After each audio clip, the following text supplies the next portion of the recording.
Alaikum. This is Amna once again with you for a video on what we can do to cope effectively and in a healthy manner during this time.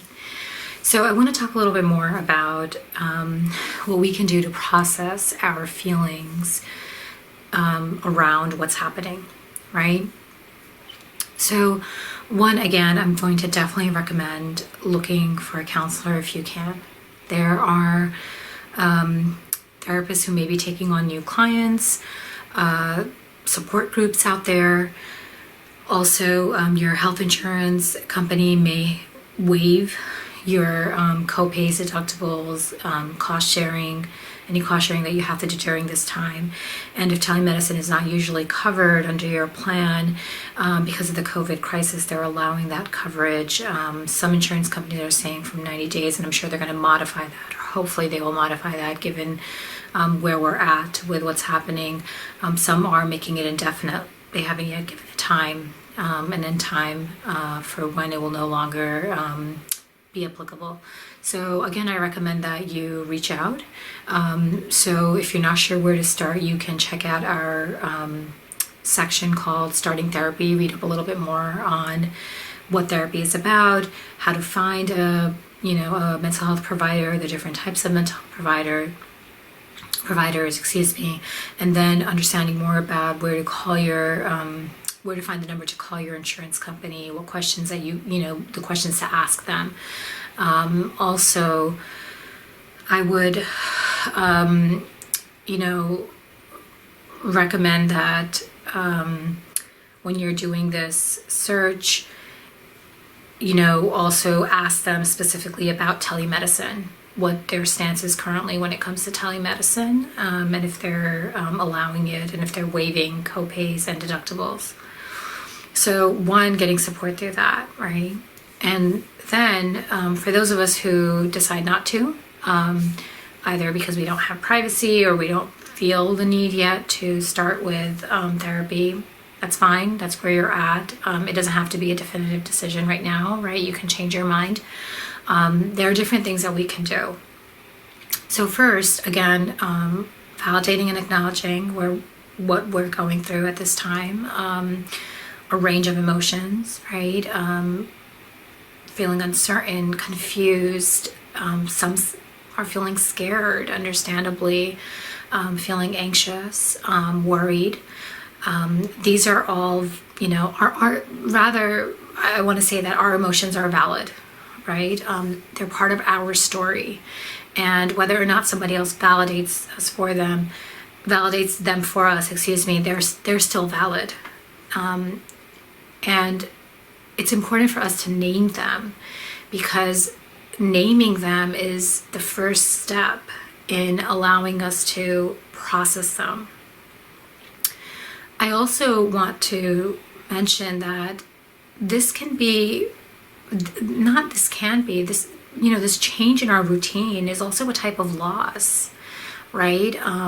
We're dealing with a change in, what felt for us normal.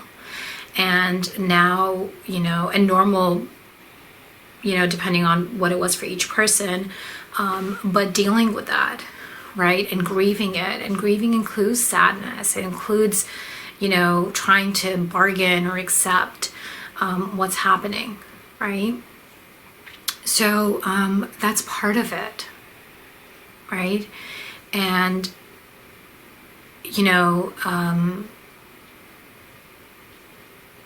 so just remembering that and naming it and being compassionate with yourself and others who are saying this, but being compassionate and saying this makes sense. I get it. I get why I'm grieving, because I am. And it makes so much sense that at this time I'm trying to cope with what's happening, right? And then to remind yourself in that process of being self-compassionate that there's hope, right? That we will get through this, that, we believe in that. We believe in optimism, right? In Islam. And even just generally as humans, optimism is what anchors hope is what anchors our soul, right? And it's pivotal. And as a therapist, I want you, that's one of my main goals when I work with my clients, and when I'm passing on to you, that there is always hope, always hope. So naming our emotions is important. The second thing that I recommend is free writing, right? So if you have a journal, a notebook, you can start off your morning. I usually recommend as soon as you wake up. You can do your prayer, the good, if you want. Not if you want. Well, what I mean by if you want to do it beforehand. But if you wake up like 10 minutes before Fajr or 15 minutes before Fajr, and you decide to, say your the good or du'as, and then do the free writing, and then wake up for the, continue with the hajjud, and then Fajr and Quran, or whatever your routine is, rather. And I want to make it very clear that I'm not trying to shame anyone who does not have that routine. I think we also need to be self-compassionate and compassionate towards others, and understanding of where we're each at in our spiritual journey. And that'll be a separate video, inshallah, which I will do next. But doing free writing, right, in the morning, or if you pray Fajr and you go back to sleep and then you do it, just like, depending on how big your notebook is, if it's like an 8x11, you do a page front and back, and probably a half. And free writing, is literal, it's just free writing, right? It's like your stream of consciousness that you're putting down. So it can be, I need to go to the bathroom. I have no idea why I'm doing this. This is, I'm really hungry right now. But also just writing out what's happening, because for you, just keep on writing it, right? For those of you who don't want to write, although I think writing is a lot more powerful, you can do a voice note. But again, I think writing is a lot more powerful and helpful in processing your emotions. And what I recommend is not necessarily reading what you wrote that same day. Write for a few days, then go back and read what, your entry for each day. And you might notice a pattern emerging, right? Something that you're struggling with at this time. And then, target that. And you can use that with your therapist. You can, do that, talk about it in a support group. But I think journaling is really helpful. And there are a lot of articles on how journaling helps, with processing your feelings, decreasing depressive symptoms. So that's one, right? The journaling. So far we have naming what you're feeling and being compassionate, and then 2, journaling, free writing.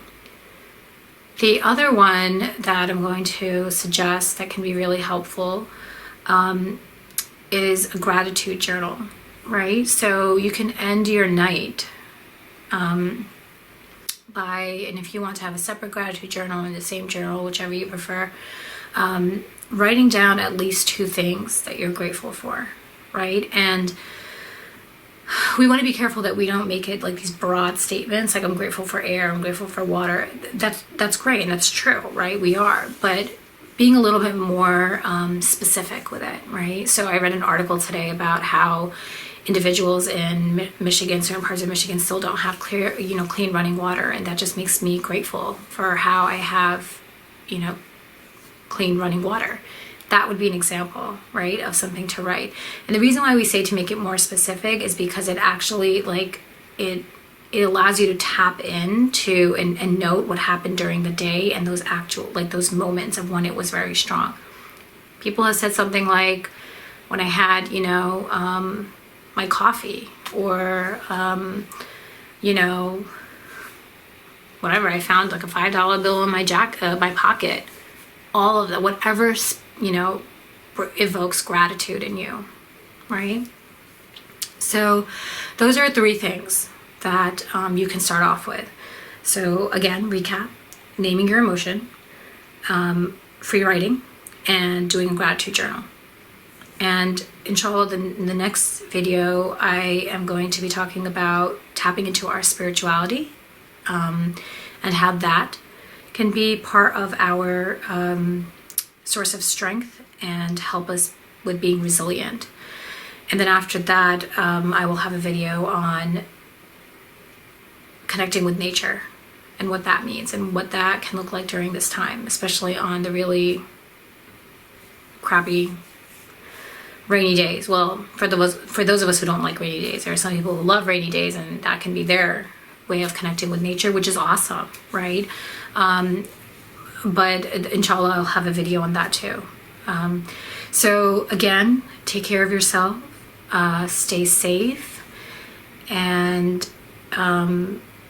stay home. Also, actually, before I end with you guys, I do want to share, if you can, definitely check out our blog posts. There are things about socializing, suggestions about what you can do to socialize, which inshallah I'll have another video about that too, or probably include it in another video. But things that you can do for socializing, things that you can do to combat your isolation and boredom. You can do it on your own, you can do it solo, you can do it with family. For example, taking virtual tours of museums or national parks. Also a lot of resources for parents, and just resources about the information. So I hope that you find that helpful. And if you have any comments or feedback that you want to give us, you can always just comment below, or share it, email us at contactusfortherapyformuslims.com. It may take some time for me to respond back to you, so please be patient, and I really appreciate that. So finally, once again, take care of yourself, please stay safe and stay home. Assalamu alaikum.